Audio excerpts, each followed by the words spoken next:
pod bay doors, please, Hal.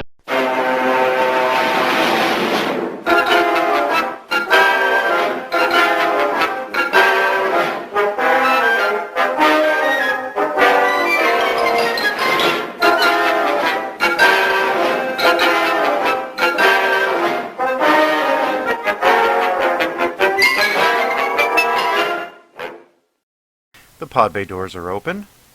Thank you very much for joining us once again. I'm your host, Doug Heller, film critic and film historian for TalkMovieToMe.com. Here as always, I think he may have vanished. He may have gone missing. It's part of an elaborate plot. Jerry Dean Roberts, co-host, film critic for ArmchairCinema.com, ArmchairOscars.com, and OverThinkingOscars.wordpress.com. Jerry, you there? I'm about as popular as a dose of strychnine.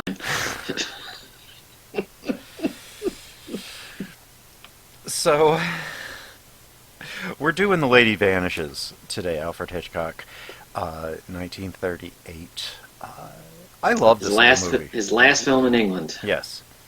The last film, this proved to be so popular that David O. Selznick signed him to a 7-picture deal. Mm-hmm. Of which he only actually got 2. Yeah. But he loaned him out for the other 5. But the first movie he made after this was Rebecca. Yes. And that won the Oscar for Best Picture. And I want to also make a note. And he made Foreign Correspondent in the same year, which was nominated for Best Picture. Right. I also want to make this note. Alfred Hitchcock never won an Academy Award. Nope. Ever. He was never nominated. even gave him the Lifetime Achievement, did they? No. Yeah, I didn't think They so. gave him the Thalberg Award. Right, and he got the AFI Lifetime Achievement. You need to, on YouTube, you need to look up when he got the Oscars. This was 1968. Bob Hope and Robert Wise did a beautiful 10-minute introduction, a presentation. Mm-hmm.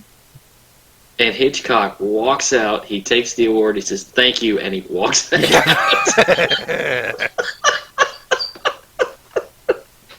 It's kind of beautiful. Yeah. It's the biggest screw you I've ever seen. With the exception of him just sitting there, what is it, late 70s, early 80s? It's only a few years before he died during the AFI tribute. Oh, and he's not moving at all. Not moving, he's miserable, he's not smiling, he's just sitting there, just... And Ingrid Bergman is up there, and she's giving this loving tribute to him, and he's sitting at the table just like a frog. Just resting bitch face, kind of, just sitting there. I understand he was very, very ill at that point. Yeah. And just But he was shy anyway. Yeah, but the fact that he was there was kind of monumental. Well, I think Alma probably got him there. Probably. Alma was kind of the driving force in his Yes, life. she was. Yes, she was. Also a hell of a screenwriter. Yeah. And she worked on this. Yes. But it's interesting. It's every time I see a Hitchcock film, every time I watch a Hitchcock film, even one I haven't seen before. Now, I had seen this one before, but you so appreciate the fact that he's playing with you. Mm-hmm. In some way, in some fashion. Even Vertigo. Yeah. He's playing with you in some way. Well, in Vertigo, he's outwardly mocking and playing with... Well, he's outward... Which is next week, by the way. Yeah, that's next week. He's playing with your expectations. Yeah. And what's interesting about The Lady Vanishes, this is 3 movies. Pretty much, yeah. This is like 3 movies. 80 minutes. It starts off as a drawing room comedy, and then it's a suspense thing, and then it ends as an espionage thriller. Yeah, yeah. So it is not the same movie at the end that it was at the beginning. Absolutely not. It's.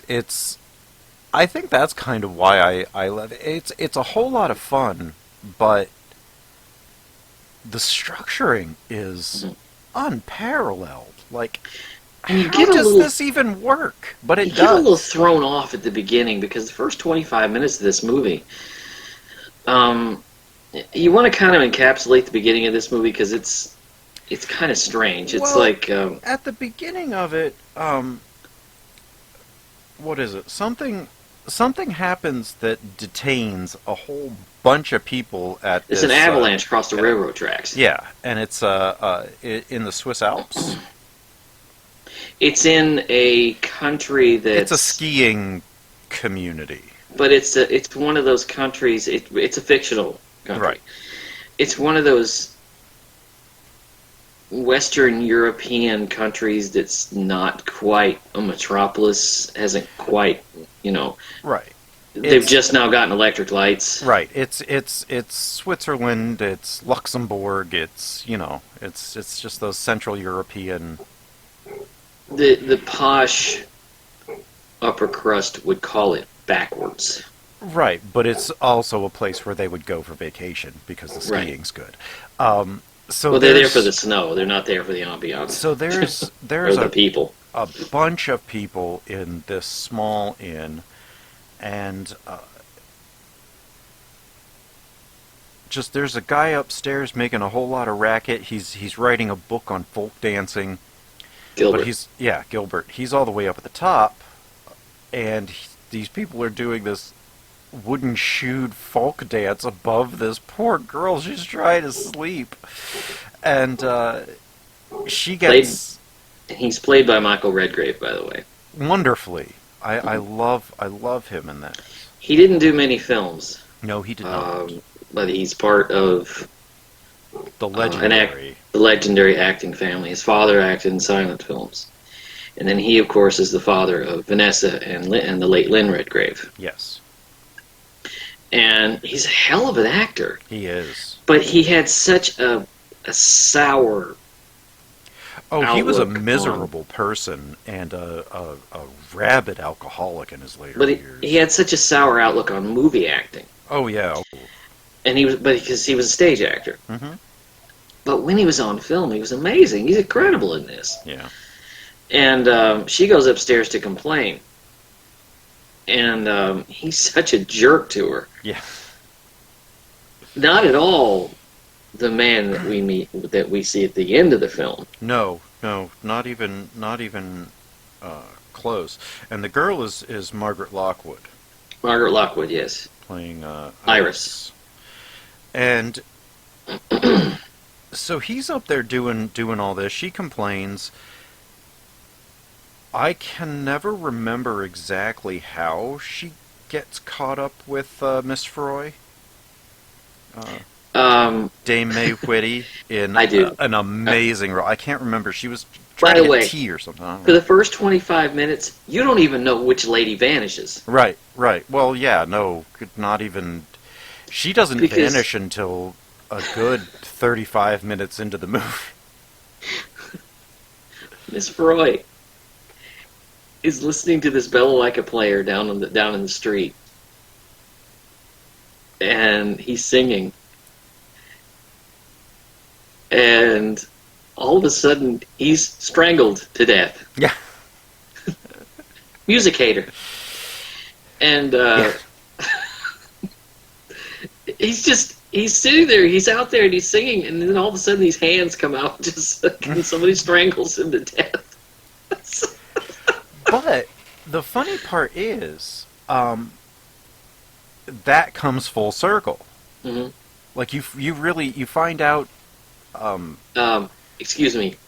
All of this comes full circle. Well, yeah, Because even at the beginning, even over the opening credits, the music you're hearing is pays off at the right. end. Yeah.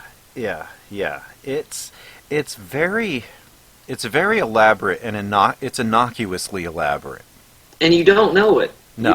You don't know it yet. No, and you maybe don't even know it the first couple of times you watch the movie. Even those two guys, Yes. the guys who are obsessed with Caldecott, is it Withers and Caldecott?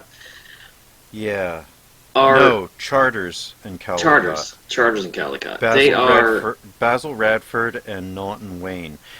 who actually went on to take these characters into other films. Yes, they were so popular that they were just cast as these characters in various other things. They made a career out of being these cricket fans. But they, again, all of this pays off. Now, how she gets involved with Miss Froy is when they finally clear the snow off the tracks. Everybody's getting ready. Somebody pushes a flower box out of a window, and it hits Iris on the head. Yeah, conks Iris on the head, and Miss Froy kind of takes pity on her. And she takes her up to the room, right? It was before they were leaving, and then she kind of hangs out with her on the train. And yeah, just to make sure she's okay. And my wife is sitting there going, she's got a concussion. Yeah. It was 1938. They're lucky they knew anything. To quote Dr. McCoy in Star Trek IV, we're dealing with medievalism here. It's a miracle these people ever got out of the 20th century.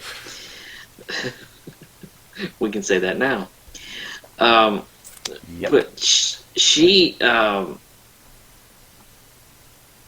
it's interesting, before we move into the second part of this, it should be mentioned, the texture of these first 25 minutes. It's like Grand Hotel. Yeah. It's like a buoyant kind of social comedy of graces, comedy of errors. You're waiting for it to become a Hitchcock movie. Right, and he makes it one just slyly and over longer amount of time than he usually gives things. But what you don't realize is that he's setting you up. Oh, 100%. From, like I said, from the opening credits. Yeah. And there's all this craziness going on, all these innkeepers who probably haven't had more than probably three guests at the same time in years.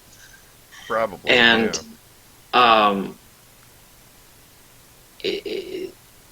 it's just, and of course they have to take care of all of these upper crust, snooty tourists, right, who are giving them hell because they're not getting what they want. Mm-hmm. And they're not understanding at all. They think these people are backwards, and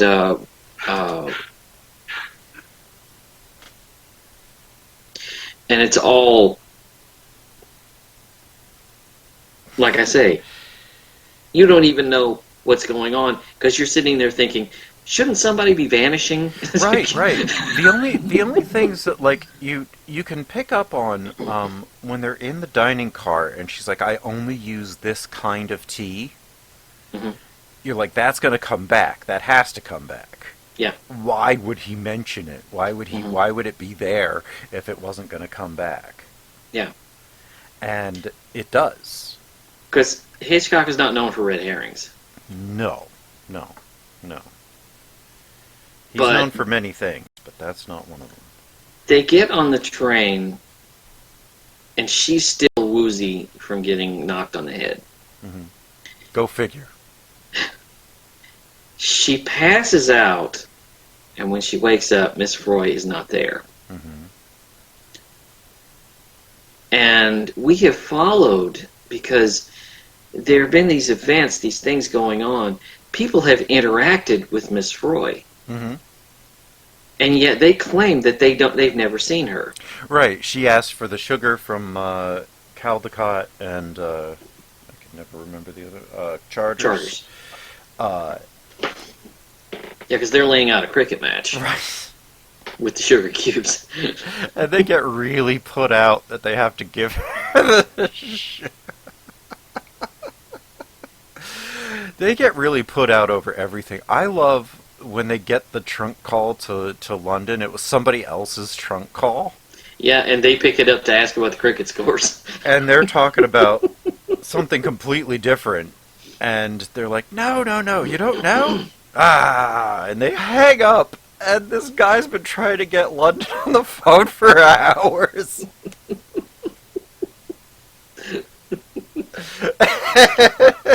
They're trying to make it back to England for a cricket tournament Mm-hmm. that's like 3-4 days long. Yeah. And anytime the train is a little bit delayed, oh, we're gonna miss this. We're not gonna make it. And I love how that pays off at the end. Yeah. they get back and it's raining and the whole thing's canceled. They can't go. Well, and they. This is interesting. They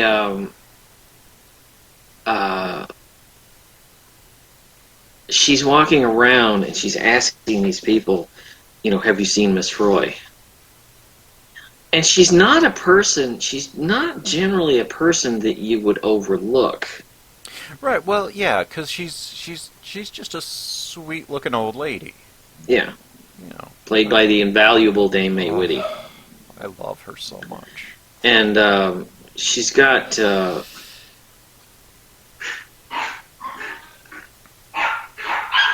dogs.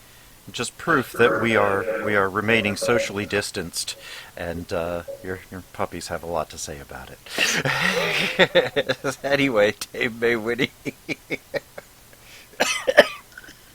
Well, Dame May Whitty is like everybody just nobody seems to remember having seen her. But we remember people having interactions with her, and people were sitting next to her. Yeah. And I'm thinking to myself, this is going to turn into one of those weird psychological things where, people can be like right in front of us and we never really know it. Right, and I like the suspense really comes from less that she's missing and more that everyone is denying that she was ever even there. Right. I mean, we'll find out why, but... Well, sure. It's interesting. It's like, because you start to wonder, because she was clonked on the head, and then she met Miss Roy. Right. So you start to wonder, it's like, was she really there? Was she really, was she really having a conversation with her? Right. Something else. But we remember having had interactions with Caldecott and Charters. We remember her having interactions. We remember her writing her name. Yeah. On the window.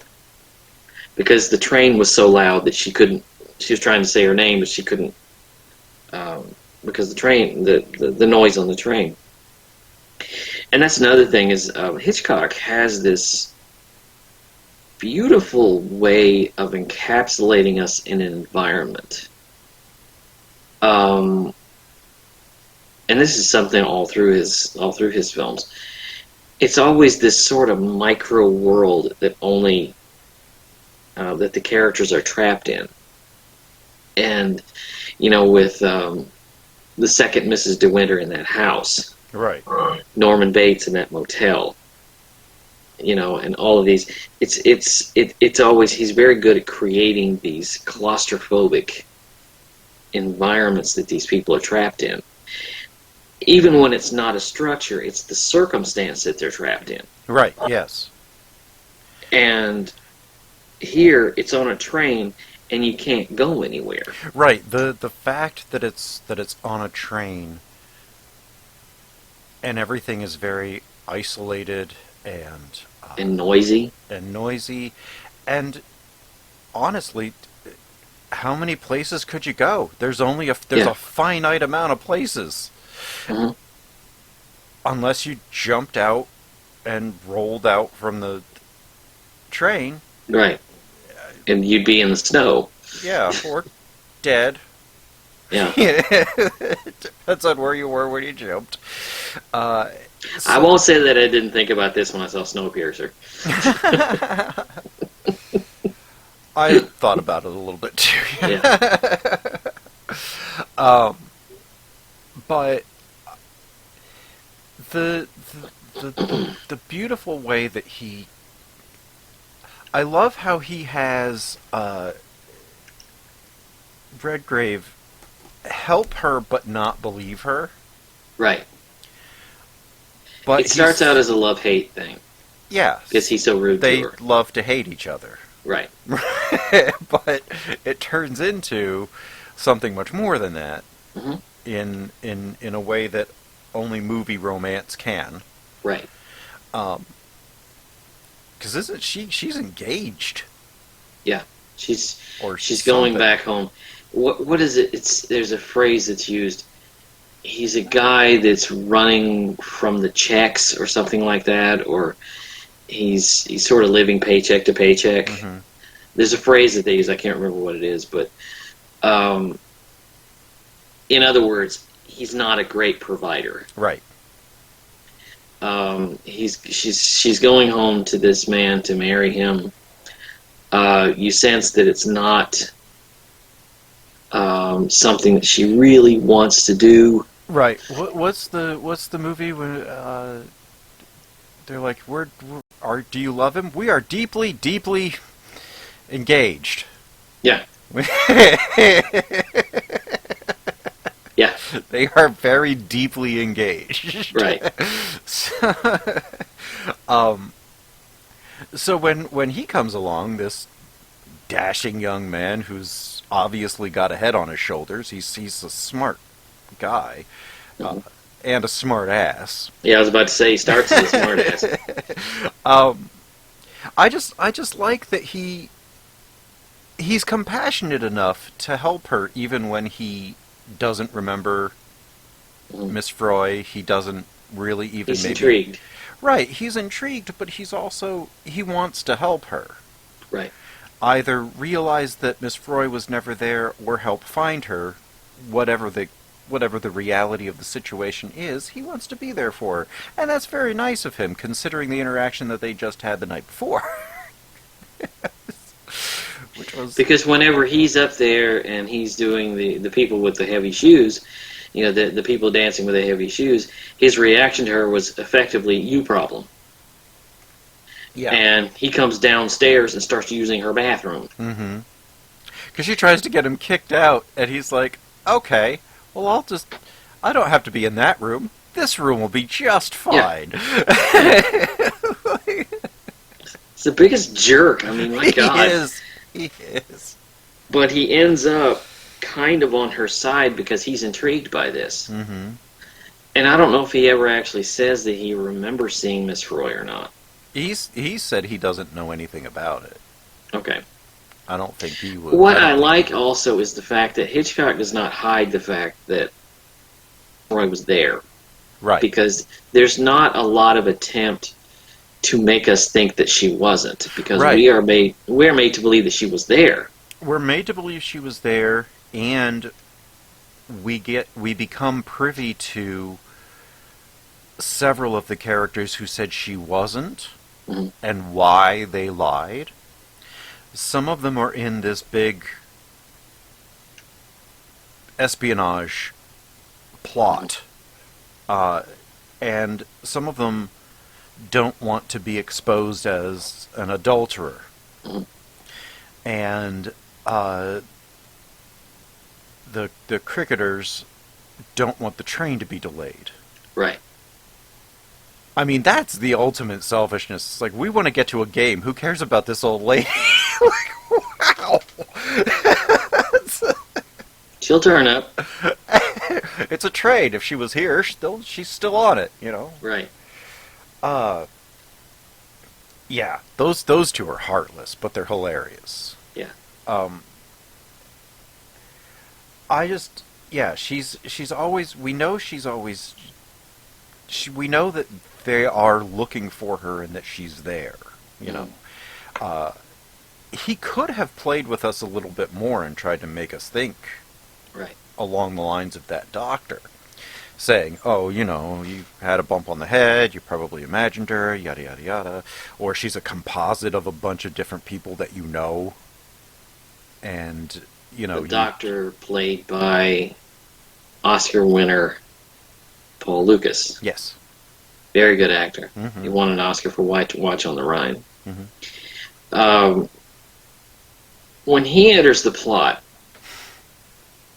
now I know Hitchcock tended to cast by faces. Mm-hmm. When you see this guy, I mean, you automatically He know. just screams evil villain. He just screams evil villain. It's like he's one step away from going, "Hello, I'm the doctor here. I will be your adversary for the evening." And right, if we could just get going. He's not evil, he's evil. Right, yes.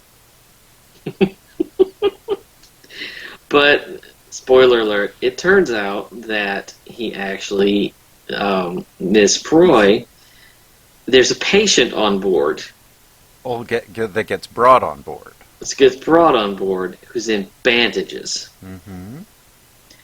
And I'll be honest with you, I didn't pick up on this. Oh, yeah? I did not pick up on this. Well, I think the woman that they end up trying to say was Miss Froy might have actually been the patient that was under there. I don't know, but the doctor, they're in the room with the doctor, and the doctor says this person has been burned or this person has been injured, and it turns out the person under the bandages is Miss Froy. Right, she was replaced. She was put into that sedated, and right. Because as we find out once they do find her, she's carrying a piece of British, military intelligence, and it turns into an espionage thriller. Right, because she's a spy. Right, and then they help her get away. There's a big shootout. Mm-hmm. And eventually... the train gets uncoupled. This train is stopped, and there's a shootout. And I'm sitting there going, okay, this movie has done a double flip. Oh, yeah. Several times over, because it started as this goofy little Grand Hotel style comedy. And it ends in a shootout. And then it turned into this mystery. Now it's an espionage thriller with a shootout. And even the cricket guys are in on it. Yeah, yeah. And I love how casual they are about the shooting. Yeah. This is a carnival once, and one a box of cigars. Yes. Doesn't Charters get hit in the hand? Oh my god! And it was like it was almost nothing. Yeah, he's like, oh, it's fine, it's fine. And he just wraps it up with a handkerchief. And they really come to when they really come around. Yeah. When it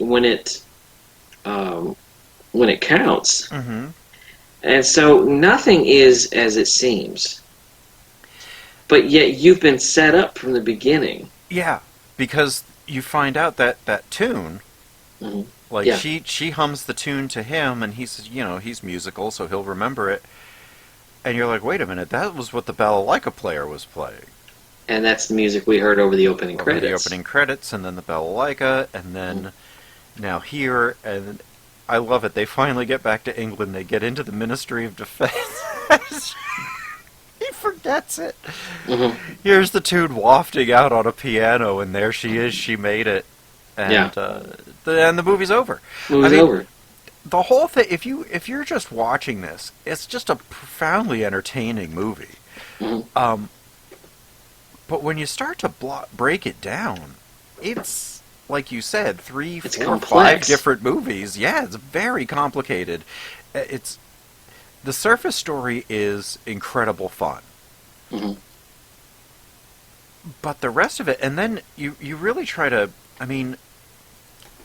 it's interesting to me that Dame May Whitty was, 6 years later in the remake of Gaslight? Mm-hmm. And which this they're gaslighting her. Yeah, It's yeah. like to the nth degree. Maybe Mhm. not quite as bad as how Ingrid Bergman got it, Mhm. but they are gaslighting her to an extreme. Yeah. And I love that even though Michael Redgraves doesn't believe her, he still supports her Mhm. 100% all the way through it, even when he's, like, well, maybe they're right. Yeah. Maybe she wasn't here. Maybe the conch on your head did do you a little bit bad. And It's like Hitchcock is just simply saying, I need you to trust me. mm-hmm. Just stay with me on this. Yeah. Because even the first time I saw this, I started getting impatient because I'm like, because the hotels, the scene in the tavern or the hotel, I'm just sitting there. I'm thinking, what is all this? Well, the thing is, this follows a formula that a lot of his British talkies did. Yeah, Um, because the 39 Steps does the same thing. It kind of opens as a comedy, and then it gets into a mystery, and then mm. it turns out to be an espionage film. Rebecca did not. Rebecca did not. Um, Foreign Correspondent did a little bit, um, but moreover, he always started his British films with like a really comedic first act Kind that of get you turns hooked. right that turns into kind of a mystery story, and then that either resolves or it becomes another kind of picture, and then he did that a lot, Mhm. but never as successfully as in the He was 39 very Steps of good Fear. at subverting your expectations. Oh yeah. You think about Rebecca, which he made a year later or 2 years later. He made it for David O. Selznick, and that's a story that starts off with two people meeting. Um, a wealthy man meets a middle class woman, and that's their story. And then it twists into they get married, and there's this Yeah. stuff going on with the wife, and it twists and turns. Mm-hmm. So it's never at the end what it was at the beginning. Psycho is the most obvious example of that. Yeah. Yeah. Yeah. Yeah. Because for the first 40 minutes, it's not what it becomes. It takes a Exactly. Yeah. detour. It takes a detour into the plot that it's intending to be, but it starts off as just a woman stealing $40,000. Right. Um,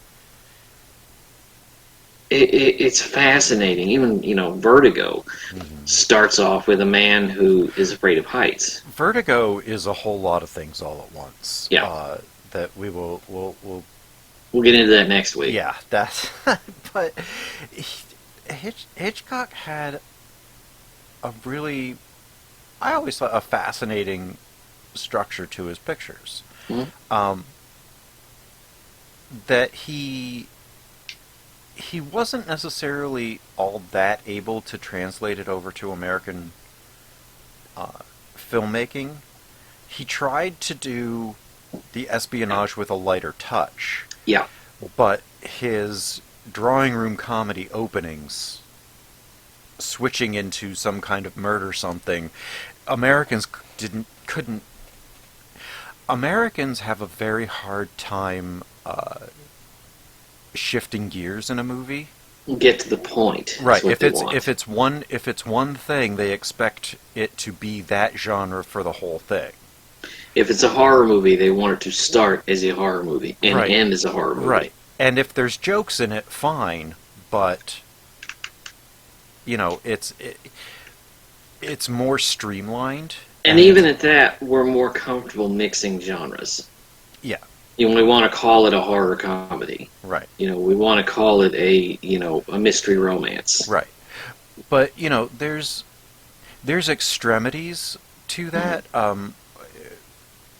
I just had to watch Friday again for the second time, and I'm not a huge fan of the movie. Parts of it are funny, but that shocking switch when the shootout happens, and then the big fight with Tiny, and then it's this really, really, really serious turn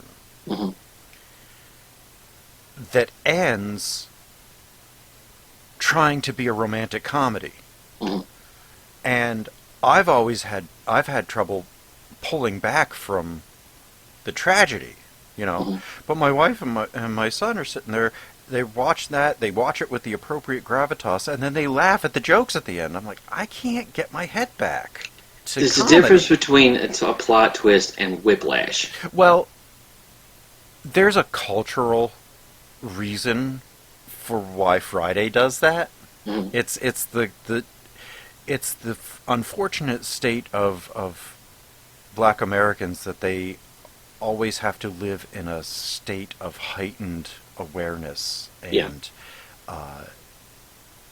great terror can be bookended by some wonderful levity, some actual real good times, and you have to just be able to live within each moment and get out of the bad ones and appreciate the good one at the end. Do the right thing. Yeah, exactly. It's kind of an innocuous movie until like the very end. And the movie here, Not the Lady Vanishes, is kind of the same way. Right. And yes, I'm comparing Hitchcock to Spike Lee. Because at this moment in history, this is 1938, Hitler and his goons are goose-stepping all over Europe. Right, and Hitch is obviously disturbed by that, and as most of Europe was. Most of Europe was, and we were just sitting over here going, they'll deal with it. Yeah. Well, Hitler seems to be a fairly stable genius. We didn't want to get into it because of what happened with World War I. Most people didn't want to get into it because of World War I. It is interesting that the movie goes there. Yeah. And the heroes win, essentially. They get the piece of information out. They get what they need. We don't know what the information is. We don't know. It doesn't matter. It's a MacGuffin. Right. It is. It does not matter in the least. Yeah. And I don't know. I always cite this as my favorite Hitchcock movie because it keeps its sense of humor even during the gunfight, even during it kind of manages to stay fun, but also when you dive into it, the psychological repercussions of telling someone, no, this person that you just spent like 4 hours with, they weren't really here. Yeah. They're all in your head. Wait, what? How is... No, wait, what? Well, and you're also sitting there thinking, okay, now, Hitchcock doesn't deal in supernatural. Right. So she has to be here somewhere. Right. Either her or her body is going to be discovered. It's going to turn somewhere up. Along the line, yeah. And I mean, there's even that magician. Yeah. Doppo. Uh-huh. Who looks like Patrick McNee. He does. And he's got this unsettling smile. Yeah. He's creepy. And I love the scene, and this is very Hitchcock, when they enter his his train car with all of his stuff in it. That was the baggage car. The baggage car? Yeah. And all of his equipment is in there? Yeah. Yes. and they start playing around with it, and they find the secret door that they're spinning around and this false backed thing. Yeah. Yeah, I adore this movie. Maybe it's no longer my favorite Hitchcock movie, but I go back to it every couple of years and make sure that I keep this always fresh in my head. I love this movie. I don't have a favorite Hitchcock movie because I have so many favorites for so many different reasons. Most people love Rear Window. I do. Because of the gimmick, which we're going to talk about in a few weeks. We are. The critics and film historians love Vertigo. because of the psychological angle on it. Right. It's the Vertigo is probably his deepest plot, Mm, and one of the few Hitchcock movies where the plot actually kind of matters. yeah, like everything else is just like, oh, we're just watching this for the characters. I don't give a damn about anything that happens in North by Northwest, but I am endlessly captivated by it, and I have watched that movie 30 times. I love it. Psycho is scary just because of the randomness. Yeah, yeah. Because The idea you that know, you can take the wrong turn and end up, right, exactly, you know, exactly. in the hands of a psychotic. Yeah, But it's interesting to me. I love approaching a film either that I haven't seen from Hitchcock or that either that I haven't seen or I haven't seen in a long time hmm because I know what to expect. yeah, At some point, it's going to turn into a Hitchcock film, yeah. and there's going to be a twist. There's going to be something because he made his films fun. Right. To that end, I would definitely. That's about all I really have about the Lady Vanishes. I would recommend to our listeners and to you, Jerry, to watch the 39 Steps and Foreign Correspondent. 39 Steps, which I have not seen. Have you not seen? Have you seen Foreign Correspondent? Uh, maybe. Joel McCrea? Maybe. Last time I mentioned it, you said you hadn't, but I recommend seeing those two. Wonderful gems that are not spoken about all that often. The brain's a little fuzzy right now. We're in the middle of the quarantine, and as we're recording this, they just put a lockdown until April 30th, until the end of the month. So forgive us if you're listening to this 10 years from now. Yeah. Well, my state, my county, and has been on a stay-at-home for the last 2 weeks order from the governor, and the whole state just got put on it. We are practicing the ultimate social distancing because we have never actually met face-to-face in person. We are states away from each other, so we are not contaminating anybody by making this podcast. No, Luke Skywalker is the ultimate in social distancing. Well, yes, he does. He did do a wonderful job of that.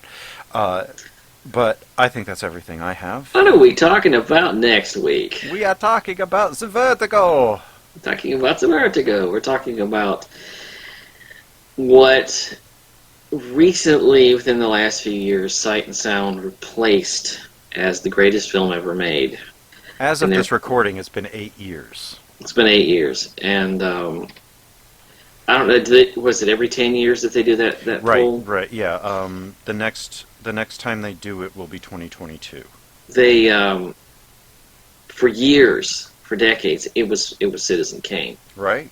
And then in 2008, it ended up being was it 2000? Just it was 2012. 2012. Vertigo replaced it. Yeah. And so a very, very shocking turn of events. Or as shocking as things in the movie world can be to anyone outside of the movie world. The recent events with the COVID thing have been probably the most shocking thing that have happened in the movies. I mean, even more shocking than the Me Too downslide. Look, closing all the movie theater. I mean, look, the Pope canceled Easter. Yeah. He went out and he basically said, you know what, this year he can stay dead. Yeah. We're good. You know what's really shocking is the pictures from around the world, because I saw a photograph of the forgive me if I'm pronouncing this wrong, the Kabbalah at the mosque, the Great Mosque at Mecca. Oh, that is just dead empty. Dead empty. And there's usually a million people there all at once. I've never seen it empty before. No. Vatican City is St. Piazza. St. Piazza. But just empty. Right. But the best time for movie lovers, because we are required, kind of by law. There are places that are fining people for being out for no reason. Yeah, my job, I had to I have to have a piece of paper Mm-hmm. to give to a police officer if I get pulled over, because I work in a grocery store. Right. To say that I, have to be out. And we just had a statewide lockdown yesterday. Yeah. Well, it just started yesterday. The Pennsylvania's is now fully in effect. He was doing it for not random counties that were being most affected, and then he just shut the whole thing down. But I am driving my wife. My wife's a nurse. So, ooh, yeah. Oof. Yeah. So she's an RN clinician at the biggest hospital in the county. Mm-hmm. Well, maybe not the biggest hospital in the county, but definitely one of the biggest. Mm-hmm. It's the hospital where they invented the open heart transplant. Really? Yes. UPMC Presbyterian. If I remember correctly, they did the first heart transplant there. Wasn't that a black man? Yeah. Okay. Mm-hmm. Performed the first. Okay. Yeah. Yep. And that was done here in Pittsburgh. So yeah, I'm driving her to and from work. Yeah. I'm always kind of afraid that when I'm going to get her or when I'm coming back, they'll pull me over and be like, what the hell are you doing out? No. Taking my wife to work. Keeping that parking space open for people who need it. Right. World's gone crazy right now. But it's gone crazy. But I'm going to tell you, I'm impressed by people's reaction to it. People are taking it seriously. I'm impressed by most people's reaction to it. That's what I mean. Most people, because there are also a significant amount of people that are just stupid. Well, whatever. It's just a flu. Yeah. It's just gonna go away because they listened to the very stable genius that's in the White House currently, and yes, I used I used the same descriptives for him and the former leader of Germany in the 30s and 40s. And I've noticed a lot of people donating a lot of money to the cause. President's got a lot of money. No, he doesn't. The president says he has a lot of money. He seems to think that the more you say something, the more it'll actually become true. Yeah. So, this is just going to go away, thinking, maybe I can just tell it to go away and it'll go away. Or tell people that I have billions and billions of dollars and they'll believe me. And he doesn't. So Lady Vanishes, great movie, check it out. Great movie, check it out. Get the Criterion edition if you can. Oh yes, because Blu-ray they have enhanced. Lovely. They have enhanced the sound. Yes. And sound is a very big part of this movie. Yes. The Criterion edition of this, actually, it's been upgraded. It had been on DVD, and then they remastered it and put it out on Blu-ray and a new copy on DVD. Same with 39 Steps and Foreign Correspondent. They're all in the Criterion collection. And also, I want to make mention, I am writing an essay about, a little piece about the Lady Vanishes on Overthinking Oscar. So check that out. It'll be within the next week. All right. Well, we thank you very much for listening. You can find all of our episodes at thepodbaydoorspodcast.wordpress.com. You can find us on iTunes and YouTube. Type us in on Twitter at @pod_bay. Copy and paste that over at Patreon. We have the same handle. We thank you so much for listening, and the Pod Bay doors are now closed. The mission has been completed.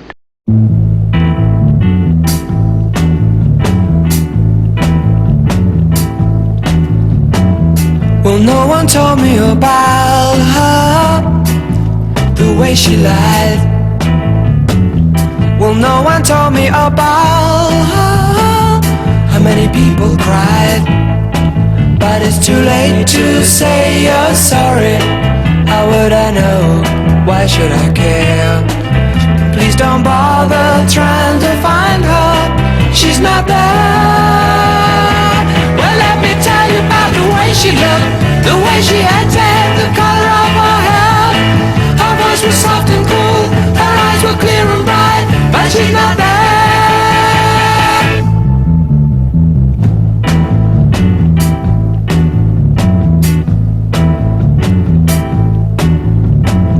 Well, no one told me about her. What could I do? Well, no one told me about her, though they all knew. But it's too late to say you're sorry. How would I know? Why should I care?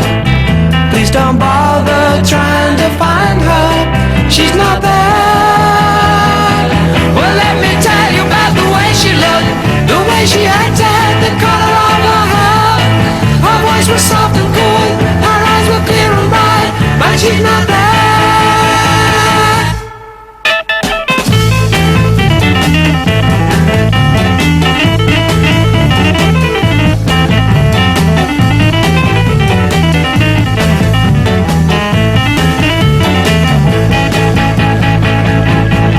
But it's too late to say you're sorry.